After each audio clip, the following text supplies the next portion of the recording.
Free fire প্লেয়ারদের এমন কিছু পাওয়ার বা ক্ষমতা রয়েছে যে ক্ষমতাগুলো সাধারণ মানুষ কেন, দেশের মন্ত্রী, মিনিস্টার, রাষ্ট্রপতি কারোরই নাই। সেই ক্ষমতাগুলোই তোমাদের সামনে এখন তুলে ধরবো। তো নাম্বার 1-এ এদের যে ক্ষমতাটা রয়েছে সেটা হচ্ছে এরা যে কোনো সময় যে কোনো মুহূর্তে, সেটা হোক রাত 12টা, রাত 1টা, রাত 2টা, অথবা ভোরবেলা অথবা দুপুরবেলা, যে কোনো সময় প্লেনের টিকিট কাটা ছাড়া এরা বিমানে উঠতে পারে বা প্লেনে উঠতে পারে। অর্থাৎ বলতে গেলে এদের জন্য কিন্তু সবসময় বিমান রেডি করাই থাকে। এই যে ক্ষমতা, এই ক্ষমতা কিন্তু কোনো দেশের মন্ত্রী, মিনিস্টার, রাষ্ট্রপতি কারোরই না। নাম্বার 2, এদের যে ক্ষমতাটা রয়েছে সেটা হচ্ছে কোনো প্রকার গাড়ি চালানো শেখা বাদেই এদের কাছে যে গাড়ি আসুক এরা সেই গাড়ি চালাতে পারে। সেটাও কার বা মার্সিডিজ, বাইক বা মিনি ট্রাক, সকল ধরনের গাড়ি কিন্তু এলাতে চালাতে পারে। এদের এই গাড়ি চালানোর জন্য কোনো প্রকার অভিজ্ঞতার প্রয়োজন পড়ে না। এই গাড়িগুলো চালানোর জন্য এদের কোনো প্রকার ড্রাইভিং লাইসেন্স নাই, গাড়ির কাগজপাতি নাই। শুধু তাই নয়, এরা যখন বাইক চালায় এরা কোনো প্রকার হেলমেট ইউজ করে না। তারপরেও কিন্তু কোনো প্রশাসনের ক্ষমতা নাই যে এদের গাড়ি আটকানো, এদের নামে মামলা দেওয়া। গাড়ি চালানো অবস্থায় এদের সামনে যদি কোনো মানুষ চলে আসে, সেই মানুষকে গাড়ি দিয়ে চাপা দিতে এরা একটুও দ্বিধাবোধ করে না। গাড়ি নিয়ে কাউকে চাপা দিতে পারলে এরা একটা পৈশাচিক আনন্দ পায়। এমনও ফ্রি ফায়ার প্লেয়ার আছে যারা গাড়ি নিয়ে ঘুরে বেড়ায় শুধুমাত্র কাউকে চাপা দেওয়ার জন্য। শুধু তাই নয়, এরা যেখানে যে গাড়ি পায় সেই গাড়ি কিন্তু নিয়ে নেয়, সেটা হোক নিজের অথবা অন্যের। যেমনটা দেখো, এখানে গাড়ি নিয়ে ঘুরে বেড়াইতে বেড়াইতে সামনে একটা গাড়ি পেলো, কার গাড়ি সেটা জানার দরকার নেই, নিয়ে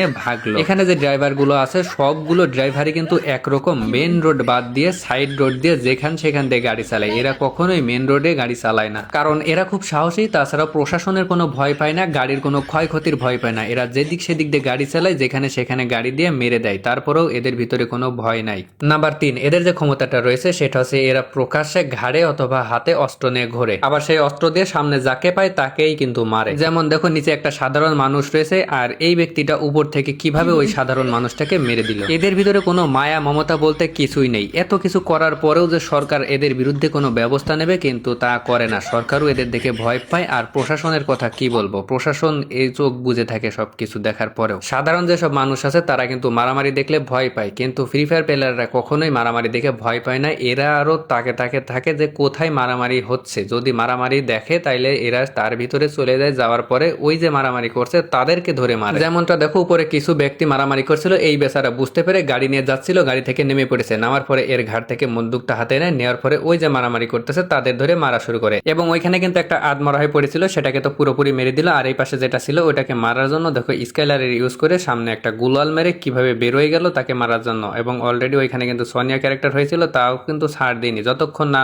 মরেছে ততক্ষণ কিন্তু এ মেরেই গেল এবং তাকেও মেরে দিল। আর এইদিকে কিন্তু আরেকটাকে দেখো, সোনিয়া বানানোর পরে নিজে জয় বাংলা হয়ে গেল। নিজের কি হলো সেটা কিন্তু এরা কখনোই ভাবে না, এদের সামনে যাই আসবে তাকেই মারার চিন্তা ভাবনাই থাকে। যেমনটা দেখো, এখানে গাড়ি নিয়ে যাচ্ছিল, সাধারণ একটা মানুষ পাশ দিয়ে যাচ্ছিল, যাওয়ার পরে দুইজন ব্যক্তি মিলে কিভাবে ওই সাধারণ মানুষটাকে মারলো। মারার পরে এই দেখো, এখানে এর টিমমেট কিন্তু ডাউন হয়ে গেছে, সেই টিমমেটকে রিভাইভ দিতে গেল, আবার অপোজিটে যে ছিল সে কিন্তু এর টিমমেটকে মেরে দিল। ভিডিওটা দেখে মিটমিট করে হাসার পরেও যারা এখনো ভিডিওতে লাইক করেনি তাদেরকে বলবো ভিডিওতে একটা লাইক করে দিও, এবং যদি ভিডিওটা ভালো লেগে থাকে তাহলে কমেন্টে জানিও। সেই সাথে বন্ধুদের কাছে ভিডিওটা শেয়ার করে দিও যাতে তারাও এটা দেখে বিনোদন নিতে পারে। তোমরা যদি কমেন্টে জানাও তাহলে আমি এই ধরনের ভিডিও আরো তোমাদেরকে উপহার দিব। এই ছিল আজকের ভিডিও, দেখা হবে নেক্সট ভিডিওতে। সে পর্যন্ত সবাই সুস্থ থাকো, ভালো থাকো।